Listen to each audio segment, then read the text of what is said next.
Grace Noble. So, hello guys, we are going to talk about frame material, spectacles that are being manufactured with different types of materials. Spectacles are made by fitting optical lenses into a spectacle frame, right? And the frame has lenses which are made up of glasses and CR39 plastics.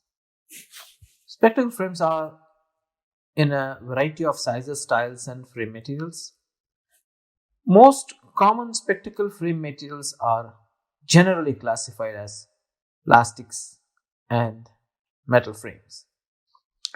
Plastics can be light to wear. Customers who are not happy with the metal frames, who will prefer plastics, feel comfortable, as they fit very well on the nose. But they become brittle with age and need some kind of heating treatment to get some adjustments, as the frame widens up due to wear and tear. Metal frames are lighter to wear and easy to adjust. Most metal frames have nose pads which help adjustments, but there's some issues with that. Humidity, sweat of the person can corrode the frame. Corrosion means, can change the color of the frame, peel off some coatings. Temples and nose pads become green because of the salt content in the sweat. Corroded surfaces can cause allergies and rashes to a human body. Now, talking about man-made synthetic plastics, there are two main types of man-made plastics. One is thermoplastic. Substances, especially synthetic resins, that become plastic on heating and harden on cooling, are able to withstand a repeat of these processes. Substances that become plastic on heating and harden on cooling are able to withstand a repeat of these processes. When it comes to thermosetting, substances which set permanently when heated. Okay, once they are set, then you cannot change them. Materials used for the manufacture of spectacle frames are therefore generally thermoplastic. Some materials such as epoxy resins like Optil are said to be thermoelastic. Other plastic materials used in the frame manufacture include nylons, composite materials, and silicone. There is something very called the cellulose acetate. This is a wonderful material and you will find it in a lot of spectacle frames. This is a non-inflammable thermoplastic polymer. Non-flammable thermoplastic polymer. It was developed in response to the problem of flammability with the nitrate. Because earlier there was cellulose nitrate, which the European Commission has banned. We cannot sell those because they were flammable. If anything happens, and they will just catch fire. It is comprised of a base of cellulose acetate is comprised of a base of cotton fibers mixed with acetic acid. So it comes from a natural material. It is used for spectacle frames in two forms. One is the block acetate, which means you make a block of the complete material which is used for the frames that are cut out from a template. So you just make a template, cut the blocks, make a big block and then cut the frames out of it. The other one is the extruded acetate, which is acetate that is forced in a semi-molten state into a mold. So here you don't make a block, you just melt it and mold it. This latter method gives a stronger frame as the fibers or the molecules are not cut through but bent into curves. Remember, cellulose acetate. Very simple, very easy. It's a natural material. Unlike the nylon fiber material, which is plastic, which is not natural. It might, in the world over, people are not trying to use plastic much more for the sake of our environment. Cellulose is much more helpful to our environment. There is something called acrylic resin. This material was used to produce lightweight, transparent, or dyed frames that were able to remain stable and yet flexible. With a relatively high softening point, the material was not as easy to work with and shrank or distorted if overheated.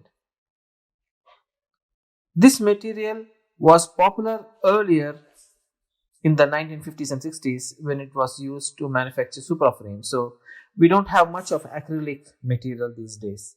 So don't bother about too much. But just for you to know that acrylic is available all over, but we don't have much of it in our frames. Nylon polyamide frames, it's very commonly available in the market. This is a thermoplastic material, is mainly used in the production of sunglasses and spectacles and industrial safety glasses. This main production is by injection molding, and the color can either be added into the base material while dyeing for lasting effect. The material has good tensile strength. You have to understand this, the tensile strength and pliability.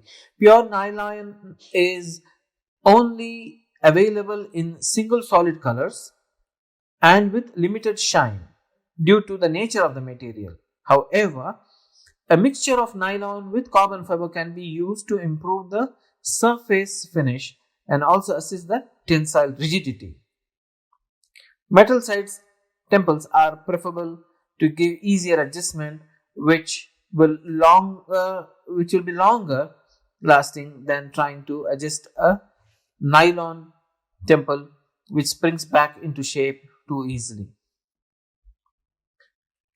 It is not advisable to heat nylon fiber, that is the plastic frames, due to excessive shrinkage that will result, and the very least in the material undergoing breakdown of fibers, so reducing the strength considerably.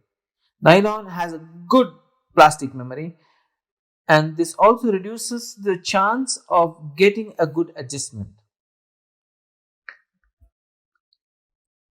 Plastic memory means, okay, you bend it, it comes back to the normal position. A density of only 1.1 makes this frame very light indeed, and it has a high melting point of 180 to 300 degrees centigrade. All forms of nylon will shrink and lose stability if overheated. So just be careful when you are trying to adjust nylon frames. If you get overheated, then you are going to lose its shape. Carbon fiber is another amazing material and very common these days, very high end. A lot of people buy, you can have enough of profit margin in this kind of material. This is another material that can boast of being close to a perfect frame material. Carbon material consists of long, thin, very strong crystalline filaments that primarily used in strengthening agents in resin and ceramics. A carbon fiber frame is only around 20% carbon fiber, with the rest is nylon and other material mixed up. Carbon fiber is highly elastic, so can take the impact of the shocks well, and when this is coupled with high tensile strength, breakage is rare. So it doesn't break much, it is very light, very strong, and less corrosive. This makes the frame material very durable for an excellent longevity. Due to this matrix that forms this material, and the fact that it's molded and not slab cut, adding to the strength, such frames can be made very thin. This therefore produces a light frame and that does not wrap, bend, or stretch out of shape. So I love carbon fiber frames, you know, from the dispensing point of view. People love it. So use that opportunity to dispense carbon fiber frames. Now going to metal frames, metal work is used extensively in the manufacture of frames or complete frames with a wide variety of pure metals, plated metals, alloys, etc. Metal frames usually consist of base metals and then plating on the top of it. Somewhere there is lacquer coating, and then you have these temple tips in plastics, or somewhere, even the temples are some kind of a mixture with metals, etc. You will see a lot of it, but basically we are talking here about metal frames. Something amazing I have seen my own on my own in one of the shops which we have is the pure gold frames. This inert hypoallergenic material is rarely used in manufacturing spectacle frames. It's a luxury item. You will find these kind of frames in very high-end shops. It's precious metal that can be highly decorative in design and can take on virtually any shape, because gold is very malleable material, so you can make any type of shape in this one. However, it is relatively soft, and especially in its purest form, so it does bend really easily. This is not good for a spectacle frame, and the chair time would be considerable to maintain adequate fitting. To overcome this, we would generally increase the thickness, which would make it harder to bend. Unfortunately, this would render the frame unbearable to wear due to excessive weight that would accompany extra thickness. Usually, 18 to 24 karat gold would be used. This would carry a hallmark and would be very yellow in color. So, if it's very yellow in color, probably some people prefer it, some people don't. So, see who needs what, and accordingly you have to dispense it. Then we have gold plated frames. A very thin plating of gold is deposited on the base metal using electrolysis process, which is then protected by lacquered varnish to protect the material. It is by far the most cost effective method of gold coloring, using real gold as opposed to gold coloring or gold paint. Once the frame has undergone construction in its place in a bath of cleaning materials, it is then passed through a series of processes, each containing one of the many plating materials to be used, which is in a fluid state. Electric current is passed through the fluid, which causes adherence to the base metal. So the base metal has a 0.06 to 0.08 plate of 24 karat gold, and there can also be some kind of a mixture of palladium or other types of metals. Titanium is an amazing material. This material is extremely strong with excellent flexibility, which makes it virtually unbreakable. Although there will be someone somewhere trying to wantedly break it, and then they will come and enjoy in front of you saying, look, I have break it. That's not going to serve the purpose, but generally titanium is considered to be unbreakable. It is naturally silver gray color, but plating can be used to change various colors.